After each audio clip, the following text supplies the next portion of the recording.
Story 1. Am I the a-hole for telling my dad that my dogs come before his comfort?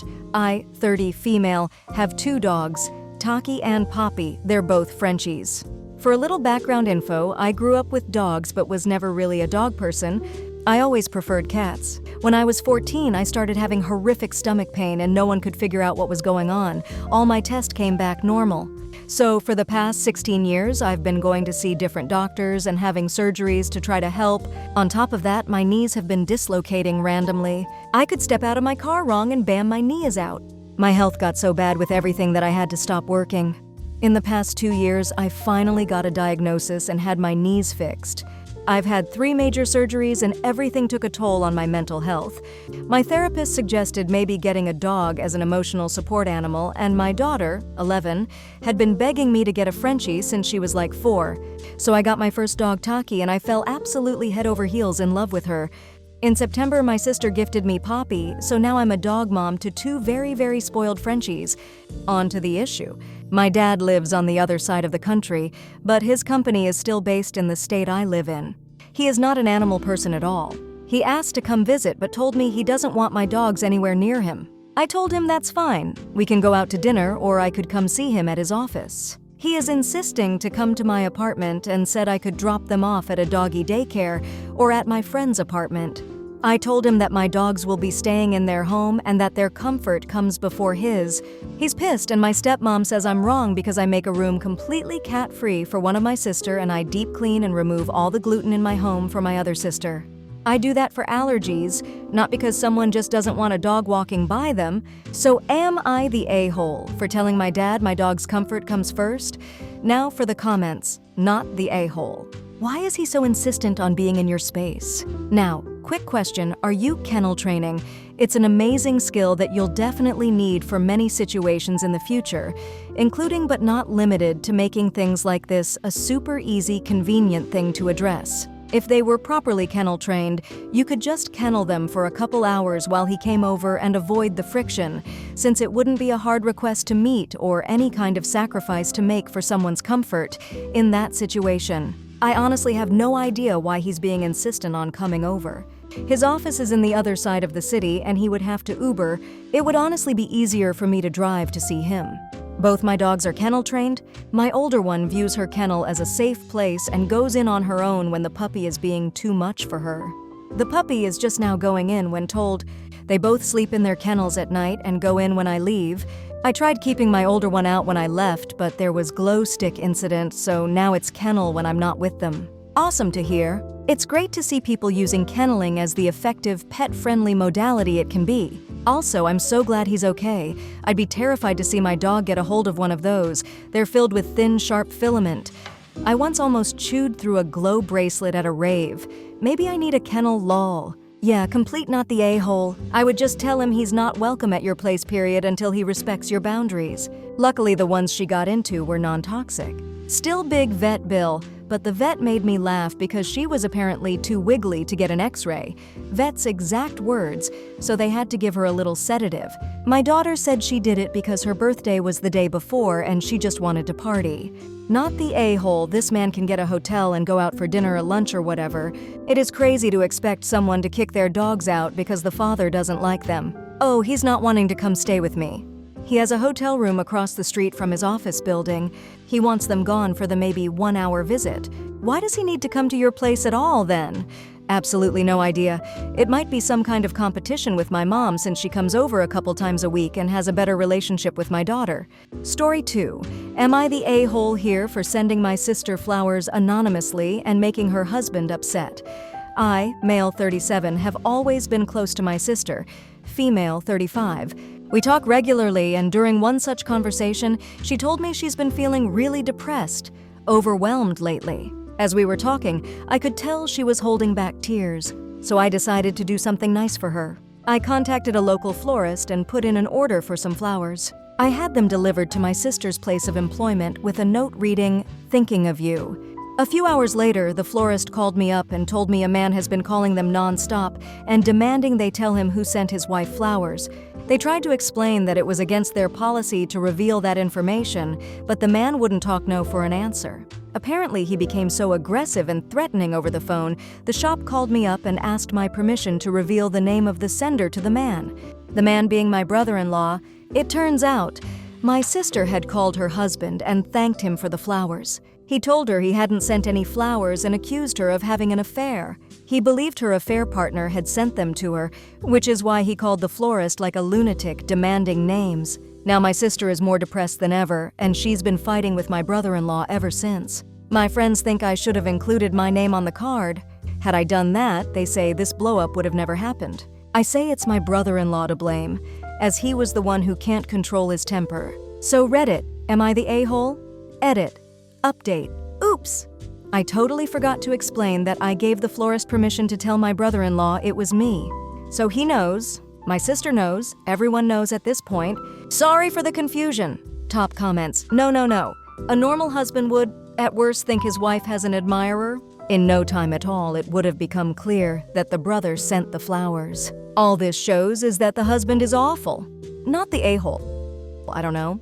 My mom is married and I sent her flowers. Not the a-hole husband is cheating on sister. Or he thinks she's so stupid that she would give the man she's cheating on with credit for sending her flowers instead of calling her secret lover. Haha, exactly. If she'd have an affair, she would first ask the affair, then the husband. Especially if the husband has no history of sending flowers. What makes it so sad is that the poor woman thought her a-hole husband did something nice for her, just to be yelled at and accused of bullcrap. OP should have signed the card if he knows his sister's husband is an a-hole towards her who jumps to ridiculous assumptions. If I got anonymous flowers, I would ask my husband about it. If it wasn't him, we would have fun guessing together, and we would probably both guess it was my sister. Do you all have such fragile and suspicious relationships that you expect an anonymous gift to be a problem? All the everybody suck here and you the a-hole responses must be from people who have deeply unhealthy relationships. I cannot see any situation in which anonymous flowers would cause strife in my marriage. It would be a cute mystery, not a reason to assume infidelity. Everybody sucks here. It's obvious why brother-in-law is a bum, so I won't even get into that. As others have said, you should have known this could cause strife in your sister's marriage, even if you didn't know the degree to which your brother-in-law would pop off. However, I want to point out how you set your sister up. She has been depressed lately and got flowers with a sweet note. Thinking of you, she was probably excited to have received such a sweet gesture from who she thought was her husband. Can you imagine how gutted she must have felt when he told her they weren't from him? And now she's gone from happy, excited, to have gotten flowers to being yelled at and accused of cheating from her a-hole husband. You probably meant well, but honestly should have known better. But you set your sister up and she's probably more depressed now than she was before you did anything. That's also a creepy note to include anonymously. Story 3. Am I the a-hole for asking a parent not to park in my spot? The place I work shares a parking lot with a daycare. We have 3 reserved spots that we pay for. Otherwise, parking is a nightmare. I came back from lunch this afternoon and 2 of our 3 reserved spots were taken. Right after I parked, a guy comes out of the daycare with a grumpy-looking toddler and starts getting into one of the cars parked in one of our spots. I asked him to park somewhere else next time. He responded that his kid had a fever and needed to be picked up and that he had been inside for 30 seconds. I said, "This has nothing to do with your kid. We pay for these spots because we need them." He just got in his car and left. Am I the a-hole here? Top comment, not the a-hole. You paid for it, you get it. We used to own a condo with a small parking lot that had just enough spots for the condo owners. Those spots cost at least $10K a piece to own. One time, a friend of one of the other owners gave us crap because it wasn't cool that we couldn't just let him use it for a few hours. We messaged the owners who were hosting that guest, and the owners told him to get out of the spot as soon as possible. It was a 5-unit building, and they didn't want to mess with the peace that we had all enjoyed since living there. Until 2 years ago, our office was located in an industrial estate near the local hospital. At some point, the hospital administration decided that staff would have to pay for parking as well, and a lot of them figured they were paid little enough. True, that they didn't want to give some of that to a parking management firm. So they started to park elsewhere. The local servo across the road, who were peeved because their customers couldn't park, as was the child care center, the tire repair place, and Bunnings, signage went up that parking was for customers only, and steps would be taken if hospital staff were to continue to park there. Then it spilled further into the industrial estate. Parking anywhere near the hospital on the street became a real challenge, and many of us had to park several streets over from our actual place of work. Then we started seeing people in hospital uniform leave cars in spots that were marked as customer parking in several of the strata lots and walked off for the day, leading to customers complaining that they had nowhere to park now. Leaving notes on the cars didn't help, so we, all the different strata lots in the vicinity, started to call hospital administration to please let staff know that we were noting down their Rego plates and would have the cars removed as we were paying for these parking spots, and they were not authorized to leave their cars there. We had to call about once a fortnight because people kept forgetting after a while, but it was the only way. Meanwhile, the hospital was told they can no longer charge staff and patients for parking, and everyone around is a lot happier. Not the a-hole. People always think they have a need greater than yours when they decide to take something that doesn't belong to them. Used to live across from an elementary school. Never again. After school was a nightmare. Parents would park in or actually block our driveway just to run in. Some of the parents got pretty nasty to when I confronted them. Sorry, not sorry, my house. Unfortunately, they don't care about your inconvenience, only what's convenient for them. He knew he wasn't supposed to park there, but did it anyway. I'd talk to the daycare just so it doesn't get out of hand. School pickup zones remind just how many people are driving around without a thought in their head. When I was house hunting, there was a lovely home but underpriced for the size and quality of the house and size of the property. It was because it was a very long block down the street from a 2-lane road to an elementary school. I asked my realtor if school traffic was a problem. She admitted it was, and I've heard since that at least twice a day the road is totally blocked by pickup and drop-off traffic.